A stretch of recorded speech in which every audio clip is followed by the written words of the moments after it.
Today's repair is a mail-in repair. We're going to get this thing unboxed and check it out and see how broken it is. And look at it. It looks very broken.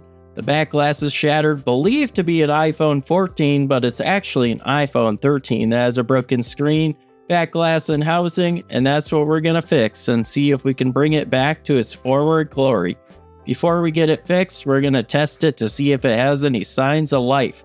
And it looks like it's getting full amps on the amp reader, so I think this thing is going to work. So we'll grab out our P2 screwdriver bit and unscrew the 2 screws from the bottom. Before we get too far in the video, I want to introduce you to this video's sponsor. Introducing the Alua F99 keyboard where performance meets style, perfect for gamers and creators alike. Back to the repair. Before you get too far into the video, smash that like button and hit subscribe because the 450,000 people have watched my channel and not enough people are hitting that subscribe button, as you can tell, for now. I hope you guys subscribe, so we're going to pry off the screen because it's an iPhone 13 and not a 14. In the 14, you would have to go through the back. But we didn't have to do that because we noticed it was iPhone 13. Grab out a PH000 screwdriver and unscrew the bracket holding down the connection where the battery and main screen connection are. And then you'll grab out a Y000 screwdriver and a PH000 screwdriver to remove the bracket above the proximity sensor to get that connection disconnected so then you can take off the screen fully. Do this repair at your own risk, because it could end up not working afterwards, and we weren't even sure if it was going to work in the first place. But here it is, the screen. I tested it with a new screen on it before doing the whole repair. So we're going to now grab a Y000 screwdriver and remove the screws over top of the back of the screen's proximity sensor, and get the proximity sensor safely removed with some alcohol. And you can also use some heat and a plastic pry tool to pull it off nice, slow, and gently. And I have the video sped up a little bit, so it's not so long of a process for you guys to watch, but you get the point. Just take it off as gentle as possible. And if the part breaks, you'll lose Face ID forever. Just so you know, there's a risk involved in any repair. After we get the proximity sensor removed, we'll get it installed on the new screen. And we'll not have to put this video IC chip on unless you don't want the screen message to show up. It requires soldering, and that's not in this video. So we're just going to skip that part and just live with the screen message because the phone will still function fully even with that message on the phone.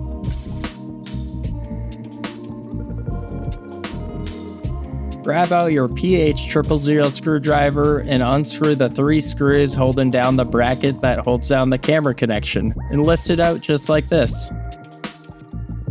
Disconnect all the connections with your plastic spudger and carefully lift up all the connections just briefly so it bends kind of out of the way because we want to plan to take out the main board, and that's going to be further ahead in the video.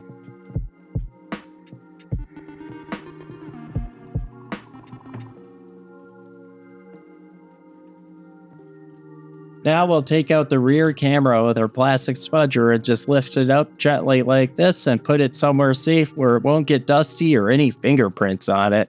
Grab out your standoff screwdriver, remove the 2 screws holding down the board, and then a PH000 screw holding down the ear speaker. Then we'll grab out our PH000 screwdriver again and remove all the screws above the Taptic engine, SIM card reader, and the loudspeaker. And there's going to be one Y000 screw down by the charge port that you'll want to keep track of when you're putting it back together. Now we'll take out the Taptic engine, then we'll unscrew the remaining screws holding down the loudspeaker.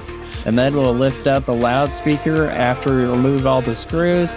And now it's time to take out the battery. Grab some alcohol and pour it underneath the battery on the bottom and also the top side, and let it sit for a little bit and soak it all up, and then grab a big plastic pry tool to lift out the battery. Always use a plastic pry tool while removing a battery, otherwise you could start a fire.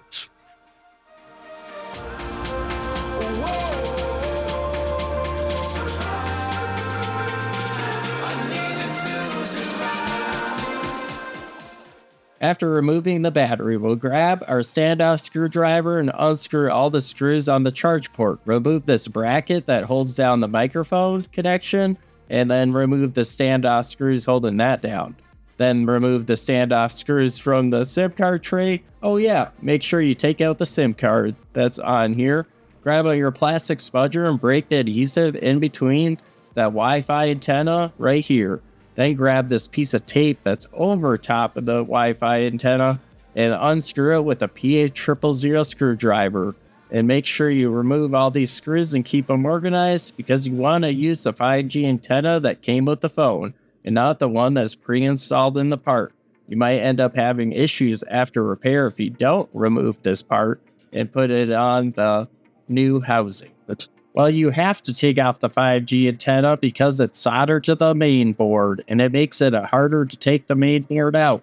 And you want to just make sure all the connections are pushed out of the way and disconnected, so then you can lift out the main board nice and gentle, and I'll show you in the video.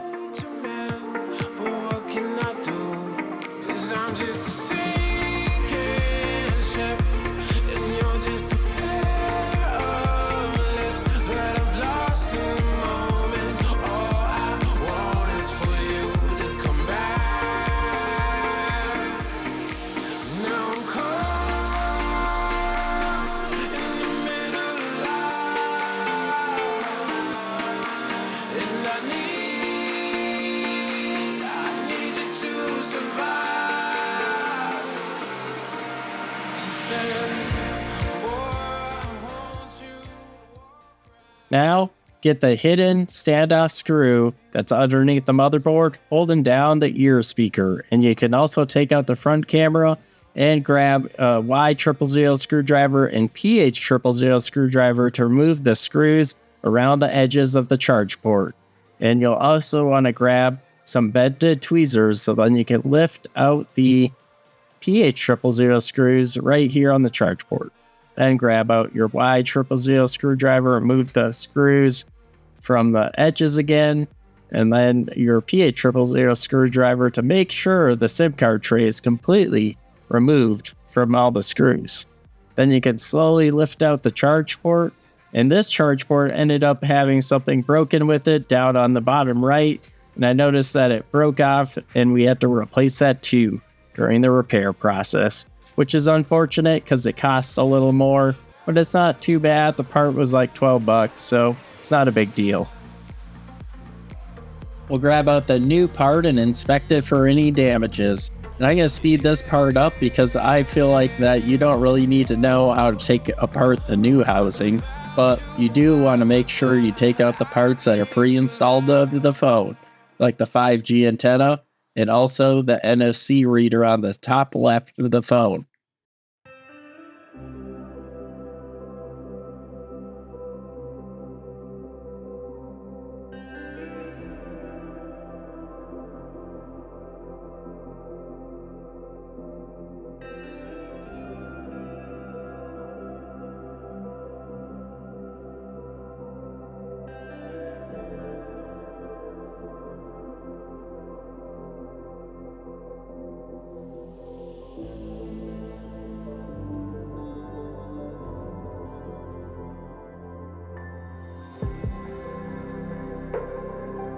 Now we'll remove the NFC reader from the old phone after we took it out from the new, which is a PH000 screwdriver and a Y000 screwdriver to get this part removed.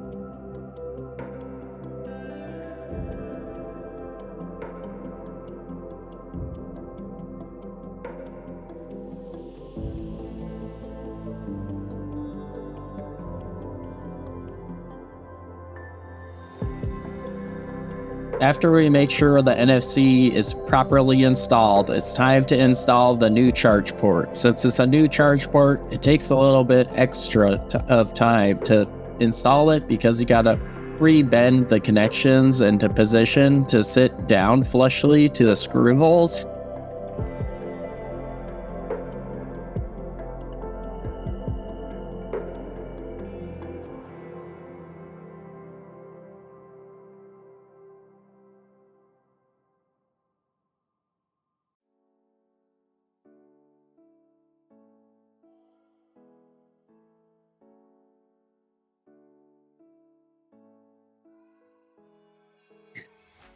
With a new charge port, it's hard to get this to stick down, but you got to hold it down basically and then put the bracket on and hope for the best because it sucks to have to take it apart again after testing. But I was able to test the part successfully in the end of the repair, but we'll get there eventually. Time to get charged up and hit that subscribe button. Thank you guys for watching my video, and this is how to screw it back together. So we'll screw down the bottom left corner first, and you're going to want to use your standoff screwdriver eventually here and put down the standoff screws, and then you'll be able to fully secure in the charge port. We got to get all the screws in on the edges first.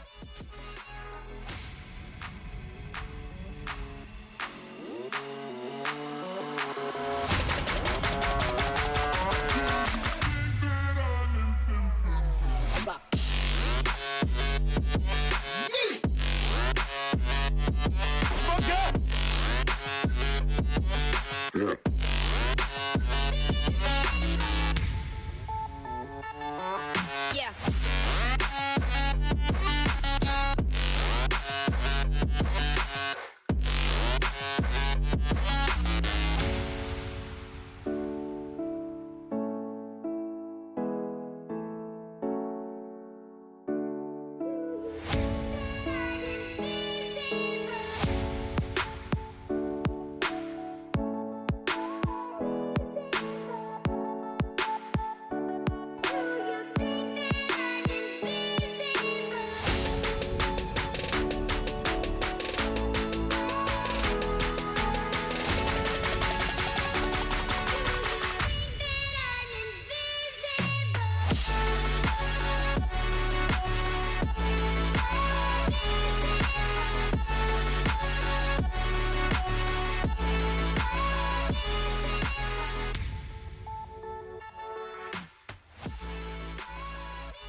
Before putting the main board in, you want to make sure you put in the ear speaker and also the front camera before you put the ear speaker in.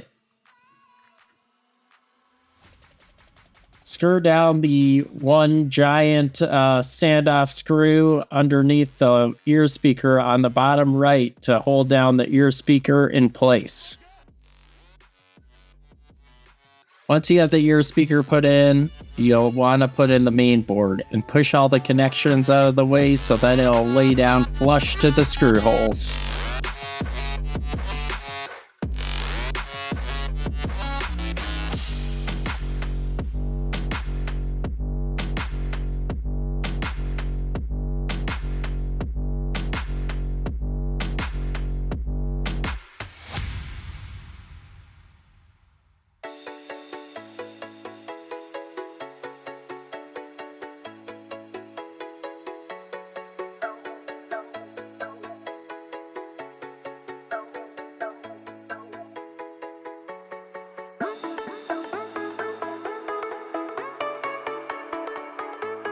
Once the main board is secure, we can start connecting all the connections back on the phone to ensure that we didn't forget to push one out of the way when we laid the board down.